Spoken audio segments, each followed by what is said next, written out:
Hi friends, ഞാൻ മുഹമ്മദ് സിദ്ദീഖ് പുത്തഞ്ചാലിൽ. കേരള പോലീസിൻ്റെ പുതിയ ഒരു ആപ്പ് സംബന്ധമായി ചില വീഡിയോകൾ പ്രചരിക്കുന്നുണ്ട്.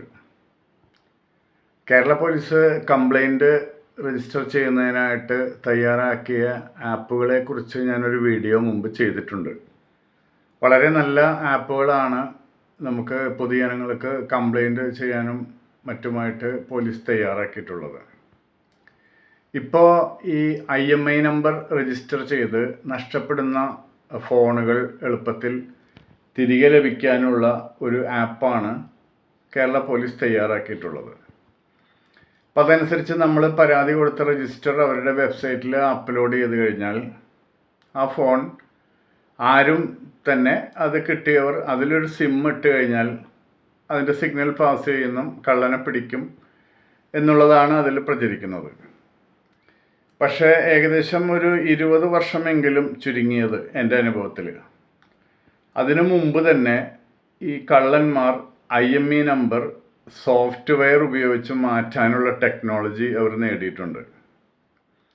അതായത് IMEI നമ്പർ സോഫ്റ്റ്വെയർ ഉപയോഗിച്ച് മാറ്റാനുള്ള ആ സോഫ്റ്റ്വെയർ അവർ ഡെവലപ്പ് ചെയ്തിട്ടുണ്ട്. അത് അവരുടെ കയ്യിലുണ്ട്. ഇത് എൻ്റെ ഒരു ബന്ധുവിൻ്റെ ഫോൺ നഷ്ടപ്പെട്ടതുമായി ബന്ധപ്പെട്ട്, അപ്പോൾ അദ്ദേഹം NRI ആയിരുന്നു, ഇവിടെ യാത്രാമധ്യേ നഷ്ടപ്പെട്ടതാണ്. അതിന് കംപ്ലൈൻറ്റ് കൊടുക്കാനൊന്നും വെയിറ്റ് ചെയ്യാനുള്ള സമയമില്ലാത്തതുകൊണ്ട് ഞാനാണ് കംപ്ലൈൻറ്റ് പ്രൊസീഡ് ചെയ്തത്. അപ്പോൾ പോലീസ് നേരിട്ട് തന്നെ എന്നോട് പറഞ്ഞ കാര്യമാണ്. അത് ഏകദേശം ഒരു 10-15 വർഷം മുമ്പ്.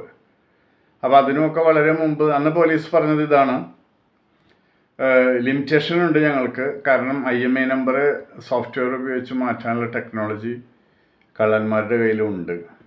അപ്പോൾ ഈ ആപ്പ് വികസിപ്പിച്ചെടുത്തു എന്നുള്ളത് കൊണ്ട് ഫോൺ ആരും അധികം സൂക്ഷിക്കാതെയോ ശ്രദ്ധിക്കാതെയോ ഒന്നും ഇരിക്കണ്ട. ഫോൺ വളരെ കെയർഫുള്ളായിട്ട് തന്നെ യാത്രയിലൊക്കെ ശ്രദ്ധിക്കുക. പോയാൽ പോയത് തന്നെയാണ്. അത് എവിടെയെങ്കിലും മറന്നു വെച്ചതോ മറ്റോ ആണെങ്കിൽ കിട്ടുക എന്നല്ലാതെ കളവ് പോയ ഫോൺ തിരിച്ചു കിട്ടും എന്നുള്ള പ്രതീക്ഷ വേണ്ട. അതപ്പം തന്നെ അവർ അത് ഈ പറഞ്ഞ പോലെ പാർട്സാക്കി മാറ്റി, പിന്നീട് അതിൻ്റെ IMEI നമ്പർ മാറ്റി സോഫ്റ്റ്വെയർ ഉപയോഗിച്ച് മാറ്റി അവരത് അപ്പം തന്നെ വേറെ അത് റീസെയിൽ ചെയ്തിട്ടുണ്ടായിരിക്കും. അപ്പോൾ ഇത്തരം പ്രചരണങ്ങൾ കൊണ്ട് നമ്മൾ ഫോൺ ശ്രദ്ധിക്കാത്ത സാഹചര്യം ഉണ്ടാകേണ്ടതില്ല. പഴയ പോലെ തന്നെ ശ്രദ്ധിക്കുക. നമ്മുടെ ലിമിറ്റേഷൻ തന്നെ ഉള്ളതാണെന്ന് പോലീസ് മുമ്പ് വ്യക്തമാക്കിയിട്ടുള്ളതാണ്.